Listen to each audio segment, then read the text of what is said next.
And I can prove that. Sabi niya, kukunti lang daw sila, but they're doing their best. But their best wasn't good enough. Example, pag mga multinational companies ang nag-a-apply for certificate product registration, ang bilis po ng approval.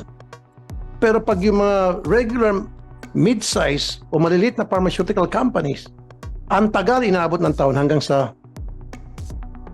magsasawa na lang po yung nag-a-apply. And I have proof for that. Meron example ko sa iyo, Attorney Teston. Yung strike na mosquito killer, for so many years, tuloy-tuloy lang yung approval niya sa renewal. And then comes 2018 ata yun, if I'm not mistaken. Kasi sila yung produkto na water-based. Kaya kahit na kumakain ka, mag-spray yan, hindi ka malalason. Unlike dun sa isang competitive na kompetensya na produkto. So mag-renew siya, 2018, ayaw na i-renew. Ang dami ng pasikot-sikot, samantalang wala namang dinagdag na formulation or binagong formulation. Why? Pumasok kasi yung kakompetensya produkto, yung Baygon, na kaparehong formulation na water-based, kinancel sila, inapruban yung sa Baygon. Ganon silang magtrabaho. At itong kumpanyang ito, maliit na company lang. Pag maliit na company, hindi nyo inaaprubahan, iniipit nyo. Pag malaking pharmaceutical company, yung multinational, approve kayo na approve. Why? Because may mga lagay. Ganon kayo eh. Pagkatapos, kita, sabi mo ilang kayo? 800. Ito, pakita ko sa'yo. Tamad kayo eh. Look at this. These are Chinese products na nabibili sa Binondo. Na sinabi nyo, warning, masama sa kalusugan. Huwag tangkilikin. And yet, pinapabayaan nyo na nagkalat to sa Binondo at sa Quiapo. Ayan mga Chinese products. Meron pa dito, may amphetamine pa. Sabi nyo masama sa kalusugan. Bakit yung pinapayagan? Ba't di kayo nag-reg?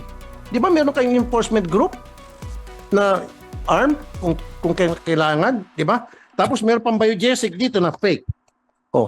Nasaan yung biogesic na fake? Meron din kami nabili fake na biogesic, fake na Neozep, and fake na Decolgen. Ayan. Alam nyo, Director General, itong mga fake na medicines, hindi natin alam kung anong formulation ito. Maring masama sa kalusugan to. Kung hindi man siguro effective, okay lang sana.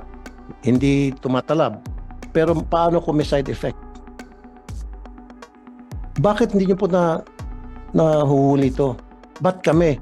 800 ang tao nyo, kami ang tao ko, 2 lang ang tumutok dito, ang dami namin nagawa. Yung sinasabi nyong 1,000, 50,000 mga nakumpiska nyo, kung kami nga, milyonis na agad. 2 tao lang. Napa-down namin, na-flag down. Don't use that word na kulang kayo sa tao. O katulad yung sinabi ni Senator Erwin sa Palawan, since 2018, importante yun para sa libre dialysis sa probinsya. Hindi ma-approve-approvehan. Why? Kasi hindi kayo nakafocus doon. Kasi walang lagay yun eh. Kaya sinantabi nyo. Pero kung may mag-apply na malaking pharmaceutical companies, I bet you, approvehan nyo agad yun. Kung hindi pala tumawag si Sen. Erwin, tenga lang yun. It's either inutil, tamad, or nag-aantay ng lagay. Ganun lang po yun. You guys are not doing anything. Akala ko ba, mag-resign ka? Paano yan, sir?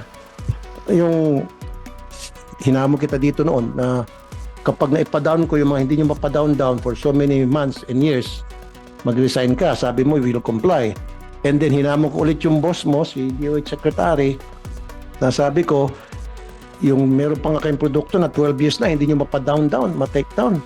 Tsaka yung mga sa advisory, sabi ko, paano ko mapatake down ko yan at hindi nyo mapatake down? Sabi kay DOH Secretary Herbosa, would you ask Attorney Teston to resign? Sabi niya, yes. Sir, inutil ka po. I'm sorry to tell you. You're incompetent. At yan mismo, sinabi ng ARTA, kayo ang one of the most complaint agency. ARTA na po mismo nagsabi niyan. At dudugtungan ko. Dapat kayo, karamihan kayo sa management, magsi-resign na kayo. Inutil kayo eh. Wala kayong ginagawa kung hindi humintay lang siguro ng lagay mula sa mga malalaking pharmaceutical companies. Yung mga hindi naglalagay, sorry kayo, naglalagay, tuloy-tuloy lang, hindi kaya. Mabilis lang. Bakit nakalusot ito mga fake na mga Decolgen, fake na Newsep? Alam niyo po ito? Ang dami ito sa mga sari-sari store, nagkalat. Halos lahat ng sari-sari store pinupuntahan namin. So kawawa pala itong mga pobre kasi yung mga iba, Madam Chair, hindi naman sila pupunta sa mga Mercury. Kung ano yung pinakamalapit, tindahan, sari-sari store, pili sila dyan. Tapos mas mura. Oh, yung pala fake. Oh, hindi pa delikado. Tapos meron pa yung injection na supposed to be para sa diabetes, Ozempic.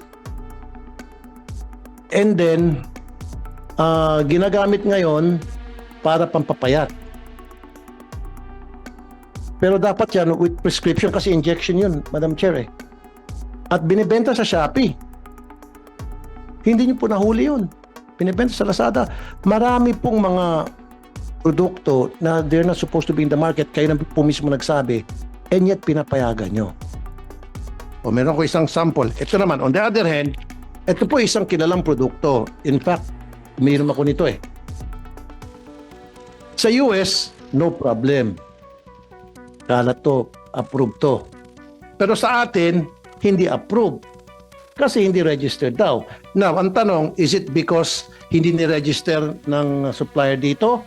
O nag-aantay sila na i-register para milagay? Diretsong salita. Huwag tayo magpaligoy-ligoy pa. Maraming mga produkto kami nabili na sinasabi nila huwag tangkilikin kasi hindi naka-register and yet sa ibang bansa, approved. Sa Amerika, approved. Pero dito, hindi. Huwag daw tangkilikin kasi hindi registered. Nag-aantay siguro ng lagay, Madam Chair. Alam nyo, Attorney Teston, ang dami nyo pong kapalpakan sa FDA. Matagal na po itong reklamo. Hindi lang, sa bagay, hindi lang po kayo. Remember, before you, nasibak. Bakit nasibak? Dahil nga, inutil din. The guy before you, I'm not gonna mention his name kasi wala naman na siya. Isa ako sa nagpasibak doon. And then before pa, meron pa isang babae na FDA din, napasibak ko rin. Kasi inutil. So kung hindi nyo kayang trabaho nyo, di, mag-resign kayo.